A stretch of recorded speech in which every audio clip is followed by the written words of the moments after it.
जग सध्याला कोरोनाविरुद्ध लढतंय। जगभरात कोरोनाविरुद्धची मोहीम सुरू आहे। सगळीकडे मोठ्या प्रमाणात लसीकरण केलं जातंय। कोरोनामुळे लोक मरतायत, पण दुसऱ्या बाजूला जगावर युद्धाचे ढग सुद्धा दाटलेत। कारण इस्रायल आणि पॅलेस्टाईन हे दोघं 35 एकराच्या एका प्लॉटवरनं एकमेकांच्या जीवावर उठलेत आणि यामुळेच सगळं जग पुन्हा एकदा दोन गटात विभागलं गेलंय।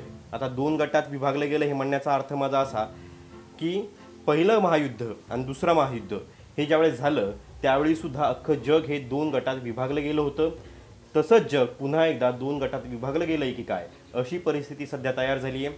इस्रायलच्या बाजूने अमेरिका खुलेपणानं समोर आलाय, तर दुसऱ्या बाजूला धर्मयुद्ध असं सांगून हमासने पॅलेस्टाईनला या युद्धात झोकलं आणि त्यामुळे सगळे मुस्लिम देश, सध्या सगळे म्हणण्यापेक्षा काही मुस्लिम देश जे अरब देश आहेत ते अरब देश पॅलेस्टाईनच्या बाजूने उभे ठाकलेले दिसतात।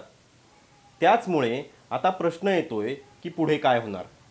आणि हेच नाही तर जी गाझा पट्टी आहे जे हमासचं सध्याचं सत्ता केंद्र आहे, त्या सत्ता केंद्रावरनं इस्रायलवर रॉकेट हल्ले केले जात आहेत आणि त्याचं प्रत्युत्तर देण्यासाठी इस्रायलकडून सुद्धा मोठ्या प्रमाणात पॅलेस्टाईनवर रॉकेट हल्ले होत आहेत, ज्यात सामान्य लोक मरत आहेत।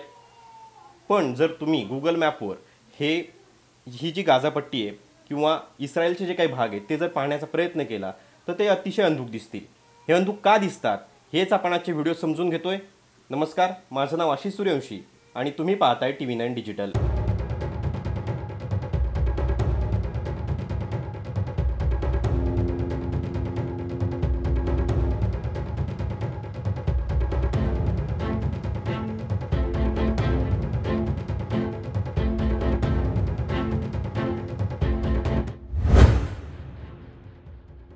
आता मी तुम्हाला गाझा पट्टीचा काही भाग दाखवतोय आणि त्यानंतर त्याची तुलना आपण मुंबईशी करू की कशा प्रकारे गुगल मॅपवर या दोन्ही भागांमध्ये फरक दिसतो। आता मी गुगल मॅपवर सर्च करतोय गाझा स्ट्रीप म्हणजे गाझा पट्टी। गाझा पट्टी सर्च केलं की ते गाझा पट्टीवर घेऊन जाईल। या भागापासून या भागापर्यंत पसरलेली ही गाझा पट्टी आणि इथे जो आहे तो आहे इस्रायलचा भाग। याची तुलना आता आपण मुंबईच्या मॅपशी करू आणि गेटवे ऑफ इंडिया सर्च केलं। सर्च केल्यानंतर गेटवे ऑफ इंडियाचा इथे मॅप येईल। याला सॅटेलाईट मॅप केलं आहे मी। गेटवे ऑफ इंडिया आणि गाझा पट्टी या दोन्हीची तुलना सध्याला केली तर हे दोन्ही सारखे वाटतात, मात्र ज्यावेळेस यांना झूम केलं जातं अतिशय दाटीवाटीत पसरलेली घरं दिसतात, रस्ते दिसतात, पण हे काहीशे अंधुक आहेत। दुसऱ्या बाजूला आता आपण गेटवे ऑफ इंडियाला झूम करू। इथे तुम्हाला घरांचे स्ट्रक्चर अगदी जसे आहेत तसे दिसतात। गेटवे ऑफ इंडियाला फिरायला आलेले पर्यटकसुद्धा तुम्हाला इथे दिसत असतील, त्यांच्या सावल्यासुद्धा इथं पडलेल्या दिसत आहेत। गाड्या ज्या रस्त्यावर जात आहेत त्या अतिशय क्लिअर दिसत आहेत। हेच काय तर गेटवे ऑफ इंडियाला लागलेल्या बोटीसुद्धा तुम्ही इथं सहज पाहू शकता। पाणी ज्या प्रकारे फेसाळलेलं पाणीसुद्धा यामध्ये क्लिअर दिसतं आहे। कुठे कुठे किती बोटी लागल्यात हे सुद्धा क्लिअर दिसत आहेत। मात्र दुसरीकडे गाझा पट्टीवर जर तुम्ही पाहिलं, गाझा पट्टीची परिस्थितीसुद्धा, गाझा पट्टीला सुद्धा एका बाजूला समुद्र लागलेला आहे, पण त्या ठिकाणी काहीही तुम्हाला दिसत नाही। सगळ्या गोष्टी अंधुक दिसतात। ही गाझा पट्टी आहे, पण या गाझा पट्टीवर तितकंसं क्लिअर इमेजेस तुम्हाला मिळत नाहीत ज्या प्रकारे तुम्हाला मुंबईमध्ये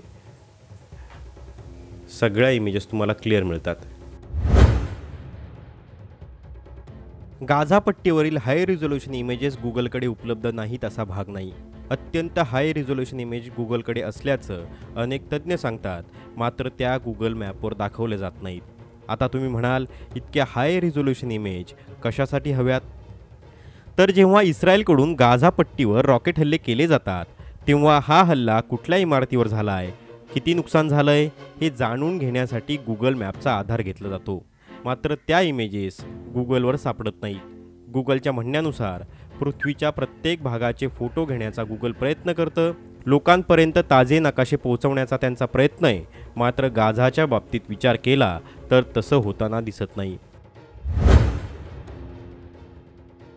अमेरिकेने काही वर्षांपूर्वी इस्रायलच्या हाय रिझोल्यूशन सॅटेलाईट फोटोंवर बंदी घातली होती।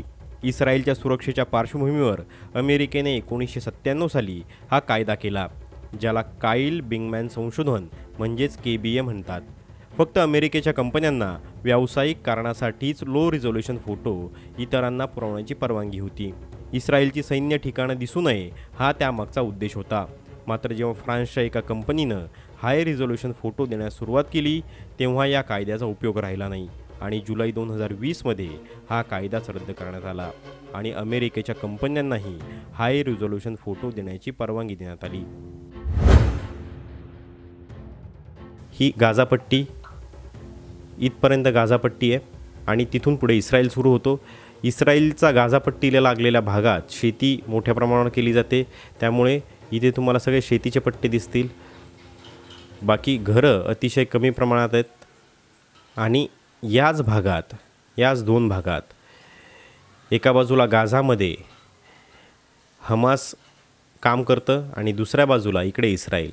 याच गाझापट्टीवरनं इस्रायलवर रॉकेट हल्ले केले जातात आणि इस्रायलला फायदा असा आहे की गाझापट्टीला लागलेला बहुतांश भाग हा शेती खाली असल्याने मनुष्यहानी फार कमी प्रमाणात होते. दुसरी गोष्ट, आयर्न डोम सिस्टीम जी आहे इस्रायलची तीसुद्धा याच गाझापट्टीवर बसवलेली आहे, त्यामुळे कुठलं रॉकेट रहिवासी भागावर पडणार आहे, म्हणजे रहिवासी भाग इथे जर तुम्ही पाहिले तर हे रहिवासी भाग आहे, तर कुठलं रॉकेट रहिवासी भागावर पडणार आहे आणि कुठलं रॉकेट हे शेतीत पडणार आहे हे आयर्न डोम सिस्टीम पहिलेच तिला कळतं आणि त्याप्रमाणे ती रहिवासी भागावर पडणारे रॉकेटलाच उडवते हवेतल्या हवेत. त्यामुळे इस्रायली भागात मनुष्यहानी ही फार कमी प्रमाणात होते, वित्तहानी ही फार कमी होते. मात्र दुसऱ्या बाजूला गाझापट्टी ही अतिशय गजबजलेली आहे.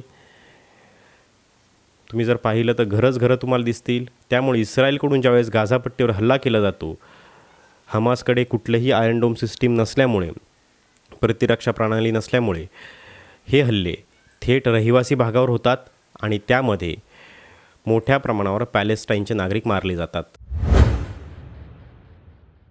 आता तुम्हाला वाटेल की गुगलच हे फोटो घेतो, पण असं नाही आहे. गुगल सॅटेलाईट फोटो घेत नाही, तर सॅटेलाईट फोटो पुरवणाऱ्या अनेक कंपन्या आहे ज्या गुगलला हे फोटो देतात. त्याच्यात मॅक्सार आणि प्लॅनेट लॅबसारख्या कंपन्यांचा समावेश आहे. आता याची तुलना भारताशी केली तर चीनच्याही सीमावर्ती भागातले फोटो अंधुक दिसतात. चीनकडून कंपन्यांवर दबाव असल्याचं कळतं. चीन सीमेवर करत असलेली कामं, याशिवाय चीनमधील विहिगर मुस्लिमांना हटवण्याचं अभियान, यामध्ये हे सॅटेलाईट फोटो मोठी अडचण ठरतात.